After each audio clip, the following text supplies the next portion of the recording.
Let's talk about your team and your partners first. I think this is a very important component of this because I think there's 3 roles or 3 people, and there doesn't have to be. It could just be one person, but there's kind of 3 roles, and that can be split between multiple people or not.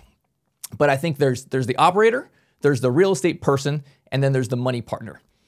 And if you are here listening to this and your whole thing is, hey, I want to do this, I want to start my own, right? You may be the operator, you may be that person who's going to do the real estate, look for the property. And I guess let me put this in context. As we are talking through this tonight, it is the same whether you want to build new construction like I am, whether you want to buy a property and do a big renovation, roughly the terms, the structure will all be the same. Even if you wanted to buy an existing building, a licensed facility already, that's turnkey, the principal with the bank will be the same. If you wanted to buy an existing facility that's run down and you're going to do a renovation on it, the principal is the same. So all of these situations are the same. Maybe where it's not the same is if you wanted to buy a little 4-bedroom house and convert the garage into a 6-bed.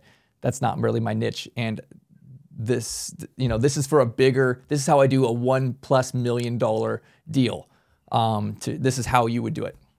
So if you are potentially that person, right? You may be the operator, you may be like a nurse kind of person, you may be a business kind of person, someone who wants to run this, right? You can do that and you can be the real estate person yourself.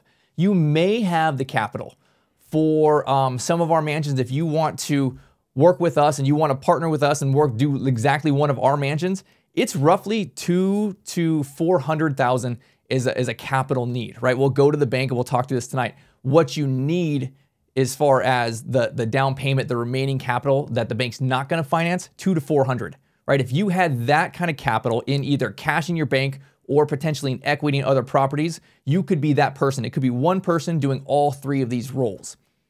If you were that person and you don't have the capital, you can still do the deal. But this is where you have partners. You bring in a team.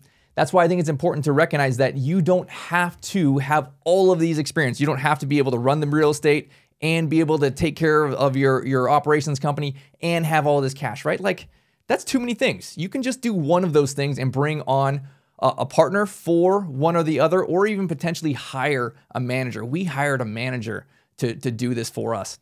And then we brought on an investor. And so we'll talk through this investor idea, but really there's 2 ways to bring on money from a money partner.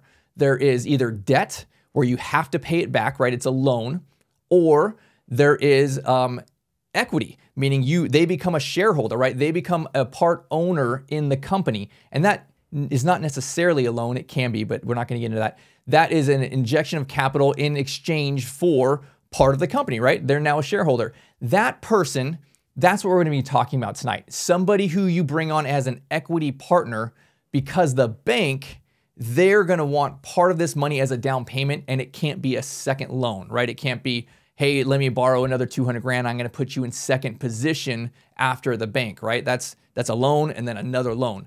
They want a loan because they have a down payment, right? You have skin in the game. So the skin in the game part is from your money or your equity in properties you have, or somebody else's money or somebody else's equity in properties that they have, right? They just have to be part of your team, whether it's you or whether it's someone else who now becomes a partner with you. So the other thing that I want to talk through or have you consider is that whether it's yourself, your spouse, if you are married, that person is part of the deal. Whether they're going to run the business or not, if you are married, they are still going to get vetted by the bank. They are still going to have to personally guarantee. They're still going to have to sign loan docs potentially. I want you to consider that, and this is kind of the appropriate time for me to kind of give that little caveat there. And that is the exact same for your investor partner.